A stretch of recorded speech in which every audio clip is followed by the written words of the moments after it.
Alright mga kadiskarte, so welcome back uli sa ating panibagong vlog at panibagong sharing na naman sa inyo mga kadiskarte, no? Lalong lalo na sa ating mga Jitor owners para maiwasan nyo yung mga ganitong kaso. So panoorin nyo mga kadiskarte.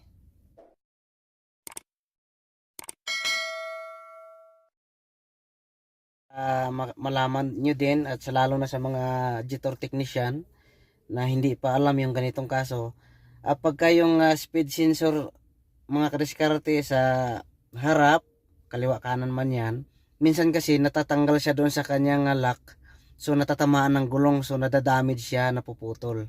So papakita natin mamaya sa inyo kung paano nangyari. So kasi karamihan nito mga kadiskarte, pag ganyan naging problema, nagdi-DTC naman yun, ABS, nagdi-DTC siya, lumalabas dito sa cluster. Tapos ang inyong sasakyan ay minsan hindi mamamatay. Kung ma-off man siya matagal na pindot sa switch at ang system ay hindi namamatay, yung cluster, yung radyo hindi siya namamatay.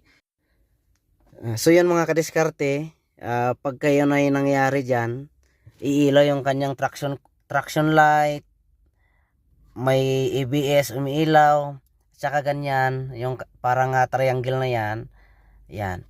Mayroon yan sa cluster ninyo.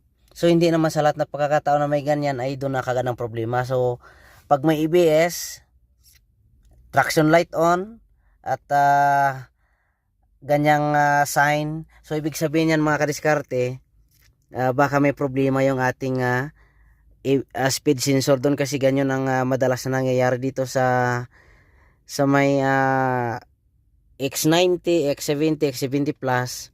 Minsan natatanggal doon sa pagkakalak. Papakita natin mamaya sa inyo, no? Kinukuhanan ko lang ng report para isin natin sa warranty. Mamaya papakita natin sa inyo. Ayan, so ganito siya mga kadiskarte. Minsan sa planta or sa planta kasi mga kadiskarte, minsan natatanggal dito. Natatanggal dito sa lock, tsaka dito. So kaya natatamaan siya ng gulong pagliko or pag tumatakbo siya, kaya napuputol. So kung ikaw ay Jitor owners or Jitor technician, kapag nag-service sa workshop, so double check natin. Yan, double check natin yung mga lock na yan kung nakasaksak. Kasi pag hindi, balik natin ng maayos.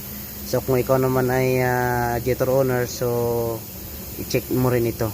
Kasi minsan hindi rin napapansin ng mga technician pag dinadala natin sa workshop natin.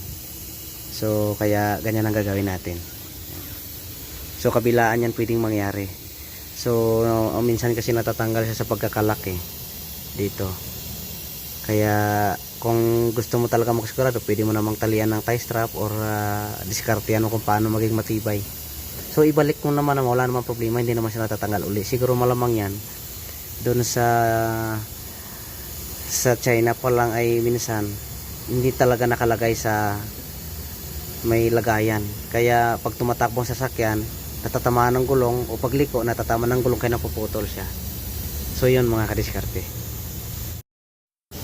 So ito mga kadiskarte, ni-repair muna natin para habang naghihintay ng parts, magamit muna ng customer yung kanyang sasakyan. So ito medyo umiksi na yung wire niya kasi naputol eh. So dapat ganyan yung posisyon. Yan naman kasi pag dinugtong natin, gumagana naman siya. Kaso nga lang, siyempre warranty ito. Kaya kailangan natin palitan. Para naman ay komportable naman yung customer na magagamit yung kanyang sasakyan na wala siyang iniisip. Yan, kung tutuusin, okay na sana yan eh. Kaso nga lang gusto ko talaga palitan dahil warranty pa naman.